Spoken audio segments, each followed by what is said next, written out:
ډېرو محترمو مسلمانانو، نن یو بهترینه هغې هلکانو دپاره، هغې جینکو دپاره، هغې تورسرو دپاره، هغه زمرونو دپاره چې هغوی حاجت لري، هلکان دي که جینکۍ دي او که مور او پلار دي او په کور باندې ناستې زنانه دي، زما دا غږ چې څوک هم اوري نو دا بهترینه وظیفه انشاءالله تاسو وکئ. اسانه ده، بس صرف دقه یو آیات دی، دقه یو آسان آیات دی. دې آیات کې ډېره غټه فلسفه پرته ده. دا آیات د حضرت موسی علیه السلام په ژبه باندې جاری شوی دی او الله تعالی د هغوی غټ زبردست حاجت پوره کړی دی. محترمو، د موسی علیه السلام دعا ده او حضرت شعیب علیه السلام د هغه سره بیا امداد فرمایلی دی. نو کوم مسلمانان چې حاجت لري، مشکل لري، نو هغه دا وظیفه خامخا انشاءالله وکړي. د الله تعالی په لوی فضل او احسان سره به د دې انسان حاجات الله تعالی پوره کړي. د دې انسان له الله تعالی بهترین رهایش ورکړي، بهترین ځای به وله ورکړي. ګوره تاسو غواړئ چې موږ له الله تعالی نکاح وکړي یا زمونږ الله تعالی رهایش سم کړي، د رهایش مسله وي که نه. رهایش په تاسو پیژنئ، رهایش د اوسېدو ځای ته وایي. نو محترمو، حضرت موسی علیه السلام دا دعا غوښتلې وه او هغه وخت کې غوښتلې وه کله چې فرعون او د هغه مشیران وزیرانو حضرت موسی علیه السلام د ختمولو فیصله وکړه. نو موسی علیه السلام د مصر نه ووتلو، یعنی هجرت یې وکړو او لاړې چېرته؟ مدین ته. مدین نو بزرګانو دا وظیفه را نقل کړې ده، صحیح شوه. هغوی دا وظیفه را ذکر کړې ده او موسی علیه السلام چې کله د هغه شعیب علیه السلام لوڼه وي، یعنی ماشومانې لوڼې وي، یعنی غټې وي، اوبه یې ډکولې د کوهي نه. نو هغه غټه واقعه ده محترمو. خو موسی علیه السلام الله تعالی نه دعا غوښتله، صحیح شوه. د نیازمندۍ دعا یې ترې وغوښتله، د خیر دعا یې ترې وغوښتله، د محتاجۍ دعا یې ترې وغوښتله. نو محترمو، دا دعا د محتاجۍ ده، دا دعا د فقر ده، دا ځان د کم حسابولو وظیفه ده.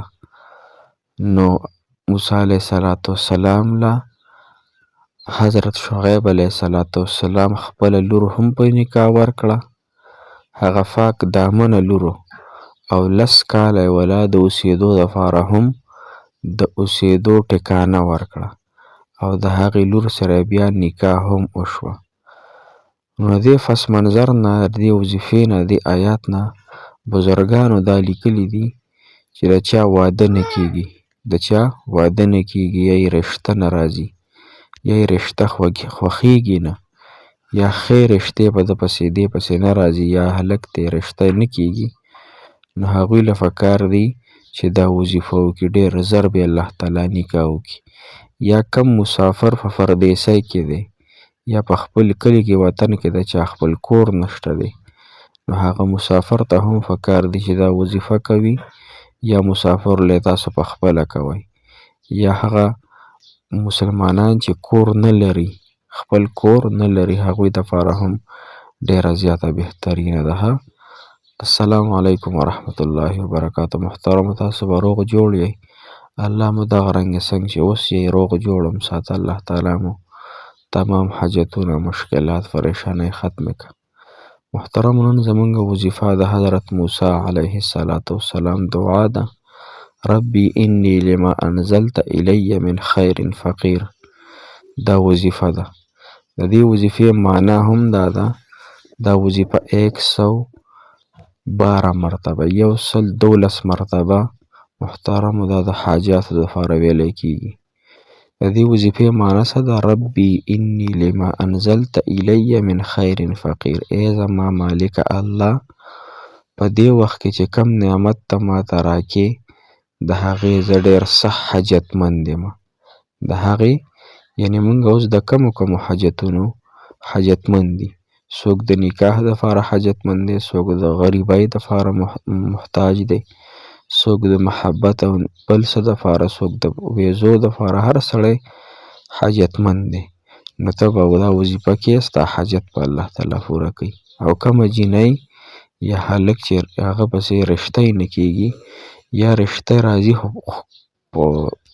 پسند یې نه راځي، یعنې خوښېږي نه، نو هغوی دپاره دا وظیفه ده انشاءالله 112 مرتبه به دا وظیفه کوئ. او دې نه پس په 3 فیرې سورة الضحی والضحى والليل إذا سجى ما ودعك ربك وما قلى وللآخرة خير لك من الأولى ولسوف يعطيك ربك فترضى ألم يجدك يتيما فآوى ووجدك ضالا فهدى ووجدك عائلا فأغنى فأما اليتيم فلا تقهر وأما السائل فلا تنهر. سورة الضحى که دا څوک نشی ویلی یا چاله نه ورځي، لومبی خو پکار ده که چاله ورځي نو دا عامه سپاره کې 13مه سپاره کې دا صورت دی. 112 مرتبه ربي إني لما أنزلت إلي من خير فقير وی او 3 پیرې به سره سورة الضحى وی. دا عمل به تاسو محترمو 3 میاشتې کوئ او په هر میاشت کې به 11 ورځې کوئ. د اسلامي میاشت اوس شروع شوې ده، پرون اسلامي میاشت لومبنی تاریخ و، نو دا به تاسو 11 ورځې په لومبني یعنې په دې میاشت کې وکړئ 11 ورځې. 11 ورځې بیا په 2مه میاشت کې وکړئ، دې پسې چې کومه میاشت ده 11 ورځې بیا په بله میاشت کې وکړئ، اسلامي میاشتو کې. ښه، نو اوس اسلامي میاشت شروع ده، نن لومبنی دی یا 2م تاریخ دی د ذوالقعدې، صحیح شوه، د اختر چې کومه میاشت دی د هغې میاشتې. نو انشاءالله ډېره زر به راته الله تعالی ستاسو په نصیب کې ډېرې ښې رشتې راوستلی کړي. نو دا وظیفه نن شروع کړئ 112 مرتبه. که سورة الضحى چاله نه ورځي نو صرف 11 ورځې دی 112 مرتبه دا ربي إني لما أنزلت إلي من خير فقیر وظیفه انشاءالله وکړي. الله جل شانه وله کورم ورکړي، الله تعالی به فقر او فاقې ختمې کړي. څه نیت دپاره کوئ، امید دی د الله جل شانه د ذات ده چې څنګه د موسی علیه السلام امداد یې فرمایلی و، بیبي هم ورته ورکړه، رهایش یې هم ورکړه، او بیا شعیب علیه السلام چې کله رخصته نو ګړي بیزې هم وله ورکړې محترمو. نو انشاءالله الله تعالی ما تاسو له روزي هم راکوي، رهایش به هم راکوي، کور کلی بنګله به هم راکوي، او انشاءالله نیکې بیبیانې به راته هم الله تعالی راکوي، یا نیک خاوندان به هم الله تعالی راکوي. پر امید سره الله جل شانه دې زموږ او ستاسو حاجتونه د دې وظیفې سره پوره کړي. جزاک الله خیر، احسن الجزا فی الدنیا